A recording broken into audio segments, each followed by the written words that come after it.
Good morning everyone and welcome back to Yodha Defense Academy. In today's class we are going to begin with Indian Geography और आज से हम लोग India location के बारे में आज का क्लास में बात करेंगे और सब्सिक्वेंट क्लासेस में हम लोग आगे के टॉपिक्स के बारे में बात करेंगे। तो चलिए शुरू करते हैं। तो देखो गाइस, सबसे पहले हम लोग स्टार्ट करने वाले हैं इंडियन ज्योग्राफी के बारे में। इसमें सबसे पहले हम लोग बात करेंगे इंडिया के लोकेशन के बारे में। इंडिया के लोकेशन के बारे में मतलब क्या हुआ, इंडिया मैप पे कहां पे है, हमारे नेबरिंग में कौन कौन से कंट्रीज हैं, हमारा कंट्री जो है शुरू कहां से हो रहा है, कंट्री खत्म कहां पे हो रहा है, ईस्टर्न मोस्ट पॉइंट कौन सा है, वेस्टर्न मोस्ट पॉइंट कौन सा है, ट्रॉपिक ऑफ कैंसर है तो उन किस स्टेट से गुजर रहा है, ट्रॉपिक ऑफ के इंडियन स्टैंडर्ड डेट लाइन क्या है, वो कहां पे है, ठीक है। लैटिट्यूड लॉन्गिट्यूड हम लोग ऑलरेडी पढ़ चुके हैं फिजिकल ज्योग्राफी में, तो वो सब के बारे में हम लोग डिस्कस करने वाले हैं इसमें, ठीक है। इसके बाद हम लोग पढ़ेंगे इंडियन फिजियोग्राफी के बारे में। इसके बाद हम लोग बात करेंगे इंडियन फिजियोग्राफी के बारे में। इंडियन फिजियोग्राफी में क्या आएगा, इसमें बेसिकली हमारे इंडिया का जितना भी चीज है apart from rivers, starting from Himalayas down to the coastal areas and the islands, the Andaman and Nicobar islands and Lakshadweep. हम लोग शुरू करेंगे हिमालयास से। फिजियोग्राफी में हम लोग शुरू करेंगे कहां से, हिमालयास से। हिमालयास से अगर हम लोग थोड़ा नीचे उतरेंगे तो क्या आएगा, हमारा प्लेन रीजन आएगा ना, यूपी बिहार वाला रीजन। हिमालय वाले रीजन से नीचे उतरेंगे क्या आएगा, यूपी बिहार का रीजन आएगा। उसके बाद फिर आएगा डेक्कन प्लेट्यू का रीजन, मतलब जो तुम्हारा सेंट्रल प्लेट्यू है, इसके बारे में बात करेंगे। उसके बाद हम लोग का आएगा कोस्टल प्लेन्स, जितने भी कोस्टल प्लेन्स हैं सबके बारे में बात करेंगे। नेक्स्ट आएगा हम लोगों का आइलैंड्स। इसमें एक चीज छूट रहा है, इंडिया का एक बहुत इंपॉर्टेंट लैंडफॉर्म या फिर इंडिया का एक बहुत इंपॉर्टेंट चीज छूट रहा है, स्ट्रक्चर छूट रहा है। इसमें क्या छूट रहा है, कौन बता सकता है, डेजर्ट। गुड, एक चीज छूट रहा है, डेजर्ट मतलब राजस्थान, ठीक है। उसके बाद फिर will talk about Indian drainage. Drainage का मतलब क्या होता है, Indian drainage system. Drainage system का बेसिकली मतलब होता है रिवर सिस्टम्स, ठीक है। Since rivers drain their water into the oceans, इसलिए रिवर सिस्टम को हम लोग ड्रेनेज सिस्टम भी कहते हैं। तो थर्ड हम लोग इस ड्रेनेज सिस्टम के बारे में बात करेंगे। इसमें हम लोग इंडिया में ऑलमोस्ट जितनी भी नदियां बह रही हैं सबके बारे में चर्चा करने वाले हैं, किसका कौन ट्रिब्यूटरी है, कौन कहां से निकल रहा है, कौन कहां पे एंड हो रहा है। एंड मैप्स आप लोगों को लेने के बोलने के पीछे का कारण यही है कि मैप पे आप लोग उसको बना के कॉन्स्टेंटली 20 बार 30 बार जितना बार हो सके उसको प्रैक्टिस करेंगे, ठीक है। क्योंकि ये सब जो याद होगा कि गंगा गंगोत्री से निकल के कहां जा रही है, कहां कौन से स्टेट में गुजर रही है, वो मैप से पे प्रैक्टिस करने के बाद ही होगा, ठीक है। और हम लोग जितना ये पूरा इंडियन ज्योग्राफी है जितना हम लोग पढ़ेंगे सारा का सारा मैप पे ही पढ़ने वाले हैं, ठीक है। इसमें कोई भी आपका पीपीटी या फिर पीडीएफ नहीं अवेलेबल रहेगा। फोर्थ आएगा हमारा इंडियन क्लाइमेट के बारे में। अच्छा, रिवर्स में हम लोग क्या क्या बात करने वाले हैं, रिवर्स में हम लोग सबसे पहले बात करेंगे हिमालयन रिवर्स का। हिमालय से 3 रिवर निकलते हैं इंडिया में इंपॉर्टेंट, इंडस, गंगा और ब्रह्मपुत्र, ठीक है। बाकी यमुना ये सब उसी के ट्रिब्यूटरीज हैं। उसके बाद फिर हम लोग बात करने वाले हैं पेनिनसुलर ड्रेनेज का। पेनिनसुलर ड्रेनेज में गोदावरी, नर्मदा, तापी, कृष्णा, कावेरी, महानदी जितना है सब ये पेनिनसुलर ड्रेनेज में आ जाएगा। और एक बचेगा स्मॉल रिवर्स, ठीक है। स्मॉल रिवर्स में बहुत सारे ऐसे स्मॉल रिवर्स है, माही हो गया या फिर तुम्हारा एक लूनी है रिवर जो कि राजस्थान का इकलौता रिवर है। तो ये सब इसमें आएगा, इन सब के बारे में हम लोग यहाँ बात करेंगे। उसके बाद फिर आएगा India's climate. India's climate again जैसे कि फिजिकल ज्योग्राफी में था वो सबसे कंसेप्चुअल पार्ट था, यहाँ पे भी ये जो इंडियन क्लाइमेट है ये सबसे कंसेप्चुअल पार्ट होगा। सेम वही हाई प्रेशर लो प्रेशर का कॉन्सेप्ट है यहाँ पे भी, उसको अगर समझ लोगे तो बहुत ईजी पार्ट है ये, ठीक है। उसके बाद फिर हमारे पास आएगा, हम लोग सबकी चीज के बारे में बात कर लिए, 2 चीज छूट रहा है। एक छूट रहा है इंडिया का फॉरेस्ट या फिर इंडिया का वेजिटेशन, ठीक है। एक छूट रहा है natural vegetation, natural vegetation, and एक छूट रहा है सॉइल।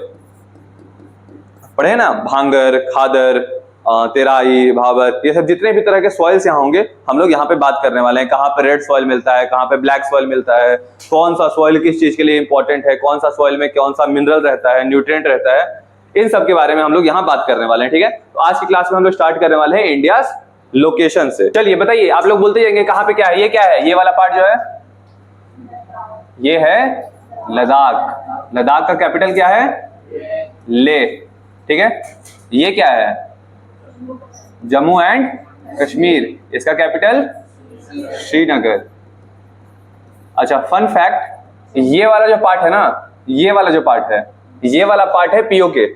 ये वाला पार्ट क्या है, पीओके, पाकिस्तान ऑक्यूपाइड कश्मीर। अब होता क्या था कि दिस इज बिफोर 2019 में India removed abrogated the article 370, तो अब जम्मू कश्मीर वो तो अलग चीज हो गया, बट पहले क्या था कि ये जो पूरा पार्ट था ये पूरा पार्ट को जम्मू कश्मीर बोलते थे, इस पूरे रीजन को हम लोग क्या बोलते थे, जम्मू कश्मीर बोलते थे। तो होता क्या था कि पाकिस्तान जाता था यूएन में और बोलता था कि कश्मीर में दिक्कत है, कश्मीर में दिक्कत है, क्योंकि पीओके इस पूरे रीजन में आता था। तो Modi government, what the government did कि इसको दो पार्ट में डिवाइड कर दिया, और जो पीओके वाला पार्ट था उसको अब डाल दिया लद्दाख के अंदर। पीओके वाला पार्ट कहां आ रहा है, लद्दाख के अंदर आ रहा है। तो अब सिंस पीओके वाला पार्ट लद्दाख के अंदर आ रहा है, तो जब पाकिस्तान वाले यूएन में जाके बोलते हैं कि इशू है कश्मीर में, इशू है, हम लोग बोलते हैं कश्मीर में तो इशू ही नहीं है, वो तो लद्दाख है, और लोग चेंज करेगा अपना स्टेटमेंट, तो फिर उन लोग का ये हो जाएगा कि 2-3 तरह का स्टेटमेंट दे रहा है, एक स्टेटमेंट में कायम नहीं है, ठीक है। तो it's something about Jio politics, diplomacy. Okay, ये हो गया लद्दाख, जम्मू कश्मीर। ये क्या है, हिमाचल प्रदेश, कैपिटल शिमला। ये क्या है, Uttarakhand, capital Dehradun. This part is Punjab, capital Chandigarh. उसके बाद फिर दिस पार्ट इज हरियाणा, इसका भी कैपिटल चंडीगढ़। उसके बाद this small region is Delhi. Delhi is surrounded on 3 sides by Haryana and on 1 side by UP, ठीक है। और दिल्ली का कैपिटल न्यू दिल्ली, ठीक है। उसके बाद दिस पार्ट इज अपना यूपी, बड़ा सा, कैपिटल लखनऊ। उसके इधर बात करें, this is Rajasthan, capital Jaipur, good. उसके बाद फिर this part is obviously Gujarat, capital Gandhinagar.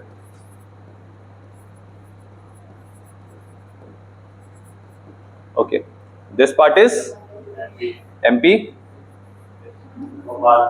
Capital Bhopal. उसके बाद फिर here we have our own Bihar, Bihar का वी हैव पटना। उसके बाद this one is Jharkhand, Ranchi, हम लोग पढ़ रहे हैं, ठीक है। This is Chhattisgarh. And Chhattisgarh के बारे में एक क्वेश्चन आया था पीवाईक्यू में, जो मैं आप लोगों के बारे में आप लोगों के साथ शेयर करना चाहूंगा। छत्तीसगढ़ का कैपिटल रायपुर। क्वेश्चन आया था, which of the following is the longest state, मतलब from in north south direction, which of the following is the longest state in north south direction. तो इट इज छत्तीसगढ़। ये शायद CDS 2 2022 में आया था, ठीक है। तो इट इज छत्तीसगढ़। उसके बाद फिर ये पार्ट क्या है, महाराष्ट्र, कैपिटल मुंबई। फिर दिस इज उड़ीसा, भुवनेश्वर। कहाँ मार्क किया, अच्छा यहाँ पे, ये ऐसे है, दिख नहीं रहा है वो, ठीक है। गोवा का पणजी, तो गोवा, कैपिटल इज पणजी, ठीक है। उसके बाद फिर वी हैव वेस्ट बंगाल। अच्छा, वेस्ट बंगाल के बारे में इंटरेस्टिंग फैक्ट, वेस्ट बंगाल सिर्फ यहीं तक नहीं है, वेस्ट बंगाल यहाँ ऊपर भी जाता है, नेपाल भूटान दोनों से बॉर्डर शेयर करता है वेस्ट बंगाल, ठीक है। This is West Bengal, capital is Kolkata, ठीक है। साउथ में बात करें तो here we have Andhra Pradesh, here we have capital is Amaravati, here we have Telangana, capital is Hyderabad. आज से आई गेस 5-6 साल पहले तक आंध्र प्रदेश और तेलंगाना दोनों का कैपिटल हैदराबाद हुआ करता था। दिस इज कर्नाटका, बेंगलुरु, ठीक है। उसका यहाँ पे अपना तमिलनाडु आ जाएगा और यहाँ पे केरला आ जाएगा। तमिलनाडु का चेन्नई, केरला का तिरुवनंतपुरम, ठीक है, sorry. Okay, here we have Sikkim, capital is Gangtok. उसके बाद फिर here we have Assam, Dispur, here we have Arunachal Pradesh, capital अच्छा, ये अल्बर्ट एक्का का स्टोरी को सुना है? अल्बर्ट एक्का को परमवीर चक्र किस लिए मिला था, कोई सुना है, कोई जानता है? वो बेसिकली ये ईटानगर को ही डिफेंड कर रहे थे वो उस वक्त, आई गेस 1971 समय जब इंडिया पाकिस्तान का वॉर हो रहा था, तो ये बांग्लादेश इधर ईस्ट पाकिस्तान था यहाँ पे, और इसका सपोर्ट में चाइनीज ट्रूप्स इधर से आ रहे थे, तो उन चाइनीज ट्रूप से यहाँ पे ईटानगर को डिफेंड किए थे। पूरा उनका सेक्शन मतलब 10-12 बंदे थे, और सामने से कंपनी आ रहा था 120-130 बंदों का, बट उनको ये डिफेंड कर लिए थे। ठीक है, उसके बाद फिर भी है नागालैंड, नागालैंड का कोहिमा। उसके बाद फिर here we have Manipur, here we have Manipur. अच्छा, मणिपुर अभी बहुत न्यूज में है, तो मतलब पहले कुछ समय पहले तक था, उसके बारे में कुछ पढ़ लेना। ठीक है, उसके बाद फिर मणिपुर के नीचे भी है मेघालय, इस साइड भी है त्रिपुरा, एंड बीच में भी है सॉरी मणिपुर के, हाँ सॉरी मिजोरम, हाँ मेघालय यहाँ पे है, फिर यहाँ पे भी है Tripura, and here we have Meghalaya. Clear है सारा? मैप सबको क्लियर है? सबको याद हो जाएगा ये कौन सा स्टेट कहाँ पे है? अच्छा, but map is not complete yet, we haven't marked few things. What are those things? These are the islands. ये आइलैंड्स ही हैं जो इंडिया को, इसमें दिख नहीं रहा है लक्षद्वीप, बट ये आइलैंड्स है जो इंडिया को एक बहुत अपर एज देती हैं मैरीटाइम ट्रेड में, या फिर नेवल फोर्सेस में चाइनीज फोर्सेस को काउंटर करने के लिए ये आइलैंड्स बहुत इंपॉर्टेंट है। ठीक है, बारे में दो नाम था, शहीद एंड स्वराज। एक का नाम था शहीद एंड एक का नाम था स्वराज। तो ये क्वेश्चन पूछता है कभी कभी, मोस्टली एनडीए में पूछता है कि what were the names that were given by Subhash Chandra Bose to these both islands, Shaheed and Swaraj. ठीक है, ऐसे यहाँ पे ऊपर में है अंडमान आइलैंड, नीचे में है निकोबार आइलैंड्स, इधर लक्षद्वीप है। लक्षद्वीप पूरी तरह से कोरल रीफ से बना हुआ है। हम लोग पढ़े थे एटॉल्स के बारे में, एटॉल एक ऐसा आइलैंड जो कि पूरी तरह से कोरल रीफ से बना हो, दैट इज लक्षद्वीप। लक्षद्वीप पूरी तरह से कोरल रीफ से बना है। ठीक है, नाउ अब जो चीज जो मैप में आप लोग ऑलरेडी मार्क कर चुके हो हर चीज, उस मैप को निकालो एंड उस मैप में कुछ चीजों को और मार्क करना स्टार्ट करो। सबसे पहले इंडिया का सदर्न मोस्ट पार्ट क्या होगा बताइए? इंडिया का सदर्न मोस्ट पार्ट कहां पे है? क्या लगता है आप लोगों को? सदर्न मोस्ट मतलब सबसे नीचे जो है ये है यहां पे, it is somewhere around 6 degree 45 minutes north. मतलब इंडिया जो है पूरी तरह से नदर्न हेमिस्फीयर में है, 6 डिग्री 45 मिनट्स नॉर्थ। यहाँ पे जहां पे निकोबार आइलैंड्स एंड हो रहा है, यहाँ पे मार्क करना, लिखना 6 डिग्री 45 मिनट्स नॉर्थ, और ब्रैकेट में लिखना इस पॉइंट का नाम है इंदिरा पॉइंट। इस पॉइंट का नाम है Indira point, of course on the name of our former prime minister Shrimati Indira Gandhi. 6 degree 45 minutes north, नाम है इसका Indira point. Northern most point का बात करें, लिख लिया इसको। अच्छा, ये तो हो गया आइलैंड। मेन लैंड इंडिया कहां से शुरू हो रहा है? मेन लैंड इंडिया यहां से शुरू हो रहा है, जहां पे this is 8 degree 60 minutes north, और ये कहां पे है? ब्रैकेट में लिखना Vivekananda rock memorial, Vivekananda rock memorial, comma देके कन्याकुमारी।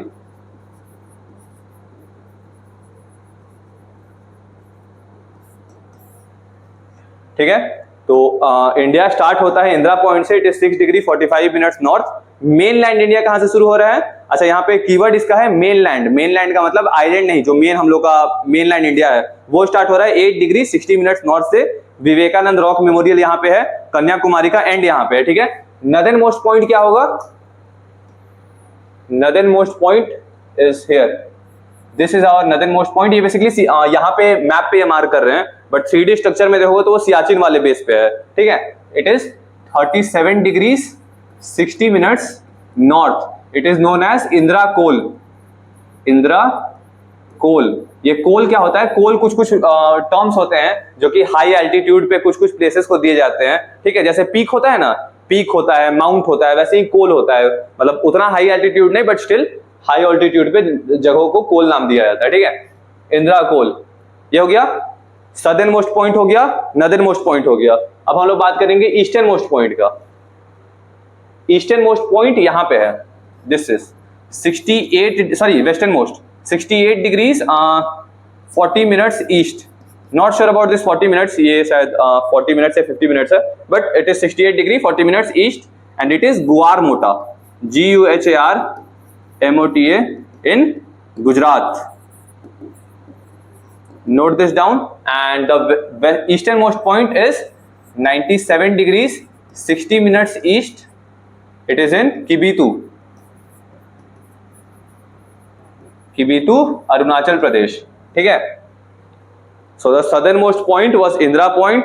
Mainland India स्टार्ट हो रहा था कन्याकुमारी में, जो कि रॉक मेमोरियल है. नॉर्दर्नमोस्ट पॉइंट था इंदिरा कोल. वेस्टर्नमोस्ट पॉइंट है 68 degree 40 minutes east. It is in Guharmota in Gujarat. And easternmost point है 97 degree 60 minutes east. It is in Kibithu, Arunachal Pradesh. ये सब नोट डाउन करिए जल्दी.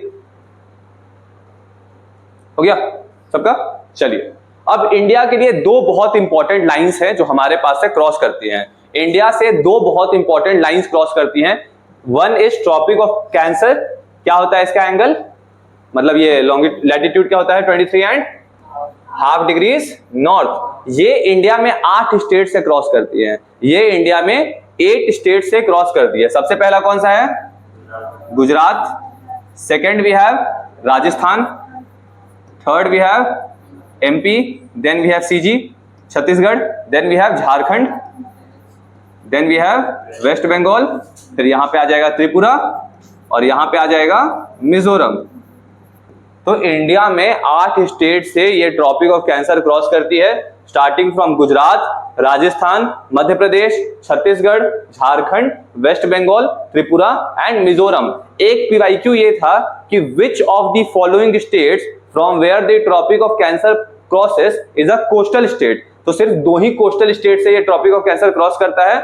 One is Gujarat and other is West Bengal. Clear है? ओके. तो this was the first important line. Second important line is Indian standard date line. Second important point is Indian standard date line. ये यहां से cross करता है कुछ ऐसे.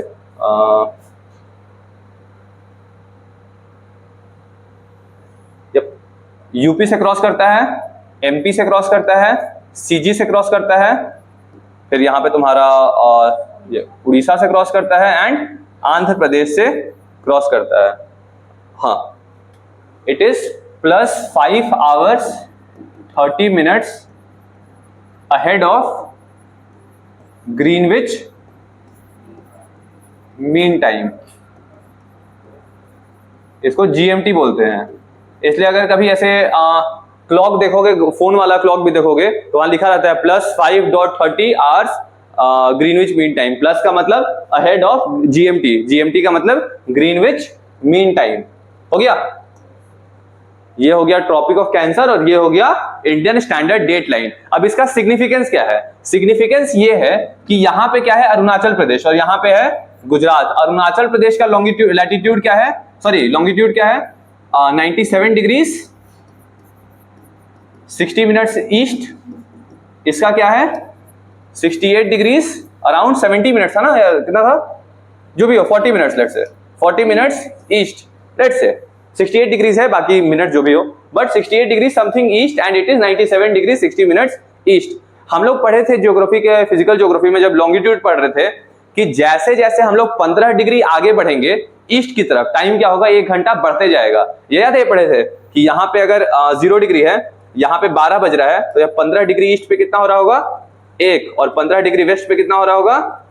11. ये याद है सबको? ये याद है? तो सिमिलरली यहाँ पे अगर सपोज करो इन दोनों के बीच में ऑलमोस्ट 30 का डिफरेंस है ना, 30 डिग्री का डिफरेंस है, तो यहाँ पे अगर 12 बज रहा होगा तो यहाँ पे 10 ही बज रहा होगा सुबह का, क्योंकि ये ईस्ट में है. तो जैसे जैसे ईस्ट की तरफ जाते जाएंगे वैसे वैसे टाइम जो है वो बढ़ते जाएगा. यहाँ 12 बज रहा होगा, वहां 10 ही बज रहा होगा. इससे कंट्री में कंफ्यूजन होने के चांसेस हैं. इसके चलते कंट्री के सेंटर में हम लोग बना दिए एक ऐसा इंडियन स्टैंडर्ड डेट लाइन कि यही टाइम फिक्स है. तो हम लोग के इधर जब सूर्योदय होता है तब यहाँ पे ऑलमोस्ट सूरज मतलब 10 बज गया होता है. ठीक है, हम लोग के यहाँ जब 6 बज रहा होता है, यहाँ पे 10 बज गया होता है. यहाँ पे जब हम लोग नॉर्मल टाइम जब 4 बज रहा होता है तब अरुणाचल प्रदेश में सनराइज होता है, because it is in the eastern most part. ठीक है, इसलिए इसका नाम अरुणाचल है, अरुण के आंचल में. ठीक है, अरुण का मतलब क्या होता है? सनलाइट. हंसने का बात नहीं यार, दीज आर फैक्ट्स. ठीक है, अरुण के आंचल में, सो दैट्स इज अरुणाचल। ठीक है, क्लियर है ये पूरा? दो इंपॉर्टेंट लाइंस हैं, एक तुम्हारा tropic of cancer, another is Indian standard date line, कहां से क्रॉस करता है वो सब क्लियर है। ठीक है, चलिए अब हम लोग बात करने वाले हैं अपने नेबरिंग कंट्रीज के। अब हम लोग बात करने वाले हैं नेबरिंग कंट्रीज के। सबसे पहले अपने बेटे से स्टार्ट करेंगे। Here we have Pakistan. Pakistan से कौन कौन से स्टेट्स बॉर्डर शेयर कर रहे हैं? अच्छा, अब ऐसा करना कि 4 तरह के स्ट्रक्चर बना लेना कॉपी में। एक ऐसे सर्कल बना लेना, एक ऐसे स्क्वायर बना लेना, एक ऐसे लाइन कर देना। तो इससे क्या होगा कि बेसिकली सपोज करो कि गुजरात, राजस्थान, यहाँ पंजाब, इधर जम्मू कश्मीर और लद्दाख पाकिस्तान से बॉर्डर शेयर कर रहे हैं, उनको सर्कल कर देना। ठीक है, मैप पे। उसके बाद फिर इधर जब आएंगे जो स्टेट्स, उनको स्क्वायर कर देना, जो चाइना से बॉर्डर शेयर कर रहे हैं। जो नेपाल भूटान से बॉर्डर शेयर कर रहे हैं उन्हें नॉर्मल ऐसे लाइन दे देना। ठीक है, और वेस्ट बंगाल से जो कर रहे हैं उनको छोड़ देना, सॉरी बांग्लादेश से जो कर रहे हैं उनको वैसे छोड़ देना। ठीक है, तो मतलब जब रिवाइज करोगे तो आसानी होगा उसको देखने में।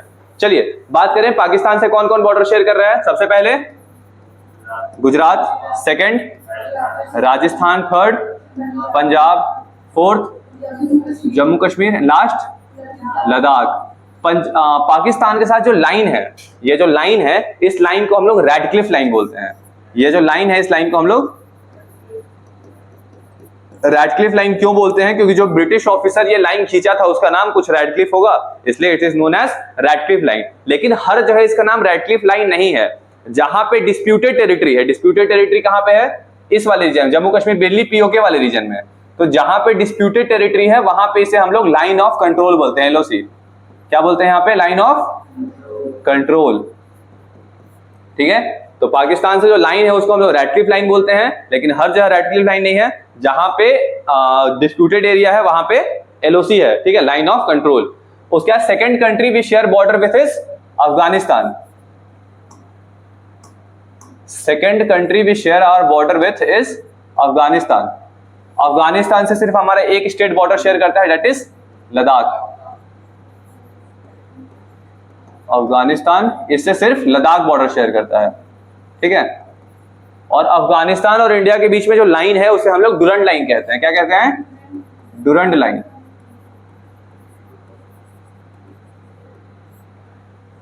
So the thing is कि this Afghanistan, this bordering part is in the part of POK। ठीक है, यहाँ पे क्या है? POK है, but since POK is ours, तो अफगानिस्तान से हमारा बॉर्डर शेयर होता है। ठीक है, ये दोनों क्लियर है। थर्ड बात करते हैं हम लोग चाइना की। Third will talk about China. China की बात करते हैं। सबसे पहले यहां से लद्दाख से स्टार्ट करेगा, लद्दाख से बॉर्डर शेयर होगा। उसके बाद फिर हिमाचल प्रदेश, फिर उत्तराखंड, फिर यहाँ पे बीच में क्या आता है? नेपाल। तो यहाँ पे सिक्किम से बॉर्डर शेयर करेगा, फिर अरुणाचल प्रदेश से। बस 5 स्टेट से ये भी शेयर करता है, लद्दाख, हिमाचल प्रदेश, उत्तराखंड, इधर सिक्किम और अरुणाचल प्रदेश। ठीक है, तो इन 5 स्टेट से चाइना बॉर्डर शेयर करता है। नेक्स्ट वी हैव, हम लोग के पास्ट में इतने सारे ब्लंडर्स हुए हैं ना जियोपॉलिटिक्स को लेके, स्पेशली चाइना वाले साइड में, जिसके चलते ऐसा हुआ है कि ये चाइना जो है हम लोग से बॉर्डर शेयर कर रहा है। नहीं तो चाइना का दूर दूर तक हमसे कोई बॉर्डर नहीं है। बेसिकली चाइना जो है, ये वाला जो पूरा रीजन है, दिस इज तिब्बत, और ये एक ऑटोनोमस रीजन है। हुआ क्या कि जब it is of the topic, कभी एग्जाम में नहीं पूछेगा, बट जस्ट फॉर स्टोरी, हुआ क्या कि when Nehru ji became our prime minister, तब उस समय हर आदमी का एक पॉलिटिकल थिंकिंग होता है। कोई राइट विंग होता है, कोई लेफ्ट विंग होता है, कोई ऐसे सोशलिस्ट होता है, कोई नेशनलिस्ट होता है। तो Nehru ji was a very socialist communist type of person. Nehru ji was a very socialist communist type of person. अब हुआ क्या कि चाइना में उस समय कम्युनिज्म का राइज हो रहा था। चाइना का जो मेंटालिटी था वो नेहरू जी के मेंटालिटी से बहुत मैच करता था। तो नेहरू जी बोले कि ये तो मेरा दोस्त है। अब चाइना का हर डिसीजन को सपोर्ट किए। 1960 तक चाइना का हर डिसीजन को सपोर्ट किए। यूनाइटेड नेशन के सिक्योरिटी काउंसिल में अभी इंडिया का सीट नहीं है, बट 1952 में इंडिया को परमानेंट सीट ऑफर किया गया था यूएन के सिक्योरिटी काउंसिल में। नेहरू जी इस चीज को ठुकरा दिए, बोल के not at the cost of China. And 10 years down the line that China attacked us in 1962, took our Aksai Chin. ठीक है, और बात है कि तिब्बत ऑटोनोमस रीजन रहता हुआ क्या कि नेहरू जी रिटर्न में दे दिए कि ठीक है तिब्बत जो है चाइना का पार्ट है। नेहरू जी रिटर्न में दे दिए कि okay I agree that it is a part of China. तो बहुत सारे मतलब हमारे जो वो वाला टाइम था ना इंडिपेंडेंस के तुरंत बाद वाला, बहुत सारे जियोपॉलिटिकल ब्लंडर्स हुए हमसे, हमारे लीडरशिप से स्पेशली। और ये तो कम है, जब हम लोग हिस्ट्री पढ़ेंगे तब उसमें दिखेगा कि और कितने सारे ब्लंडर्स हुए हैं जो कि अगर नहीं होते तो आज जो सिचुएशन है वो कुछ बहुत ही डिफरेंट होता। ठीक है, so we were talking about China. China से ये सब स्टेट बॉर्डर शेयर करते हैं। Then we have Nepal. Then we have Nepal. Nepal से कौन कौन बॉर्डर शेयर कर रहा है? सबसे पहले उत्तराखंड, उसके बाद फिर यूपी, फिर बिहार, उसके बाद यहां से होगे वेस्ट बंगाल ऊपर आएगा। वेस्ट बंगाल जो दार्जिलिंग वाला रीजन है ना वेस्ट बंगाल का, ये वाला एरिया, तो वेस्ट बंगाल और सिक्किम। ठीक है, उसके बाद फिर भी है भूटान। भूटान से कौन कौन बॉर्डर शेयर कर रहा है? सिमिलरली सिक्किम, अरुणाचल प्रदेश, असम, इधर तुम्हारा वेस्ट बंगाल और नहीं मेघालय नहीं करता, यही जा रहा हूं। ठीक है, वेस्ट बंगाल, अरुणाचल प्रदेश, असम और सिक्किम। उसके बाद फिर आता है Myanmar. Then we have Myanmar. Myanmar सबसे इजी है, सिर्फ 4 कंट्री का बॉर्डर लगता है। यहां से स्टार्ट करेंगे अरुणाचल प्रदेश, नागालैंड, मणिपुर और मिजोरम, बस यही 4। ठीक है, उसके बाद we have lastly Bangladesh. Bangladesh भी अपना ही है पोता। ठीक है, तो बांग्लादेश से बॉर्डर अगर देखो तो यहां से ऐसे स्टार्ट हो रहा है। और इंडिया का सबसे कॉम्प्लेक्स बॉर्डर चाइना के साथ नहीं है, सबसे कॉम्प्लेक्स बॉर्डर बांग्लादेश के साथ है, क्योंकि यहाँ पे इतने सारे स्वैम्प्स है ना बीच में। स्वैम्प इतना सारा ऐसा एरिया है, वहां का मार्शी एरिया है, इतना सारा फॉरेस्ट है बीच में कि इंडिया और बांग्लादेश के पूरे बॉर्डर को फेंस करना बहुत डिफिकल्ट है। ठीक है, यहाँ पे तो चाइना से हम लोग को नेचुरल बैरियर है हिमालयस का, चाइना कभी अटैक नहीं कर पाएगा डायरेक्टली हम लोग पे आर्मी लेके। बट बांग्लादेश के बीच में स्वैम्प्स है, यहाँ पे बॉर्डरिंग करना, फेंसिंग करना बहुत डिफिकल्ट है। ठीक है, बांग्लादेश से देखें कौन कौन सा स्टेट बॉर्डर शेयर करता है। सबसे पहले करता है वेस्ट बंगाल, उसके बाद फिर ऊपर में इधर असम करेगा, इधर तुम्हारा मेघालय करेगा, उसके बाद फिर इधर तुम्हारा त्रिपुरा करेगा और इधर मिजोरम करेगा। ठीक है, तो these state share border with Bangladesh. इसमें 2 चीजें छूट रही हैं, ये सब तो लैंड बॉर्डर्स की बात हो गई, these were land boundaries. Now we will talk about maritime borders. Now we will talk about maritime borders. तो इंडिया के मैरीटाइम बॉर्डर में 2 कंट्रीज आती हैं, एक आता है श्रीलंका, एक आता है श्रीलंका और एक आता है मालदीव्स, यहां पे कहीं है। एक आता है Sri Lanka and the other is Maldives. अब ऐसा क्यों है कि ये बॉर्डर में श्रीलंका और मालदीव्स ही सिर्फ आ रहा है, बाकी और इधर इंडोनेशिया, इधर तुम्हारा थाईलैंड है, इधर तुम्हारा आगे जाएंगे तो मेडागास्कर है, मोजाम्बिक है, वो सब कंट्रीज क्यों नहीं आ रही हैं? उसके पीछे रीजन है। उसके पीछे रीजन ये है कि हर कंट्री का एक एक्सक्लूसिव इकोनॉमिक जोन होता है। हर कंट्री का एक एक्सक्लूसिव इकोनॉमिक जोन होता है जो कि ओशन में एक्सटेंड करता है, जो कि ओशन में एक्सटेंड करता है। लेट्स से कि यहां पे हमारा बाउंड्री खत्म हो रहा है, तो बाउंड्री खत्म होने के 200 नॉटिकल माइल तक, बाउंड्री खत्म होने के 200 नॉटिकल माइल तक ये एक्सक्लूसिव इकोनॉमिक जोन होता है। तो इस ईसीजेड में जो जो कंट्रीज आएंगे वो सब हम लोगों के बॉर्डरिंग कंट्रीज होंगे। ठीक है, ये ईसीजेड होता क्या है? 200 नॉटिकल माइल्स। एक नॉटिकल माइल 1.8 किलोमीटर्स होता है।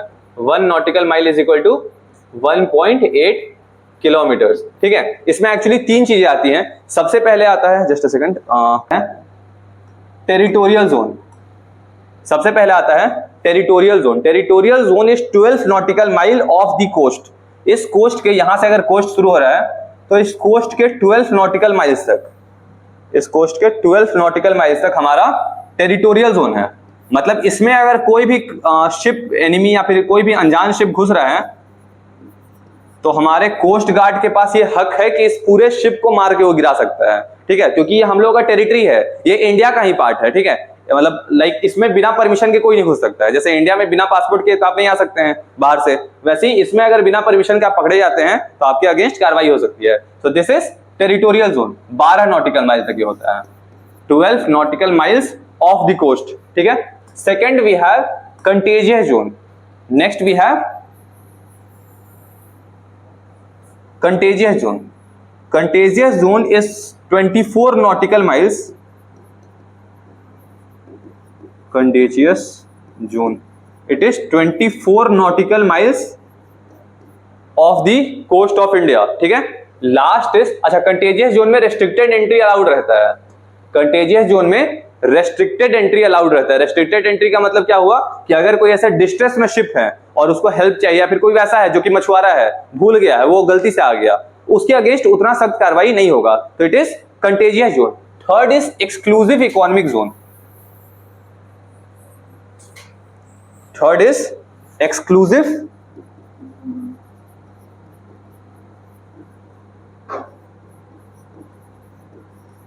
Economic zone. अब ऐसा नहीं है कि ओशियन सिर्फ पानी है, ओशियन के अंदर इतना सारा मिनरल्स है, इतना पेट्रोलियम है, इतना गैस, बहुत सारी चीजें हैं। हम लोग जब पढ़ रहे थे, वो याद है, ओशियन के लैंडफॉर्म पढ़ रहे थे, तो कॉन्टिनेंटल शेल्फ और कॉन्टिनेंटल स्लोप पढ़ाए थे।